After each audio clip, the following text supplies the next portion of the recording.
ঘুম থেকে উঠেই যদি এইরকম একটা দৃশ্য দেখি তাহলে কি হয় বলো বন্ধুরা। তো রোজ রোজ একই অবস্থা, রোজ আমাদের এইদিকে বৃষ্টি হচ্ছে, যে কারণে কোনো কাজও হচ্ছে না আর ঘর থেকে বেরোনোও হচ্ছে না। তো হ্যালো এভরিওয়ান, আমি অতিশা সাহা নিউ দিল্লি থেকে বলছি। এখন দেখো সকাল 9টা বাজে, এখন আমরা ঘুম থেকে উঠে পড়েছি।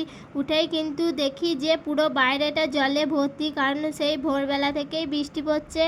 তাই কিন্তু এখন আমি ব্রাশ করে নিয়েছি। ব্রাশ করার পর কিন্তু আমি এখন ওষুধ খাবো। খালি পেটে একদমই ওষুধ খেতে পারি না, অনেক বমি বমি আসে, তাও কিন্তু খেতে হবে, যেহেতু আমি এই দুদিন ধরে অনেক কষ্টই জ্বরে ভুগছি। সে কারণে আমাকে কিন্তু ওষুধ খেতেই হবে, নাহলে তো সুস্থই হতে পারবো না। যেহেতু একটা ছোট বাচ্চা আছে, তাকেও কিন্তু খেয়াল রাখতে হবে।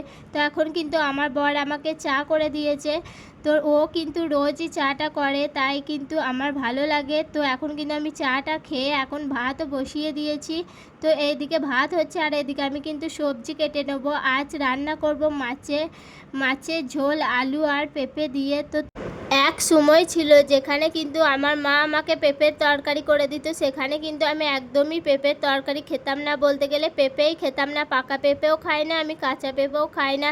এখন কিন্তু আমার পেঁপে আলু মাছের ঝোল অনেকটাই পছন্দ করি, তাই কিন্তু আজকে বানালাম, কারণ আমার শরীরটা খুবই খারাপ, সে কারণে পেঁপে খাওয়া অনেকটাই ভালো এখন।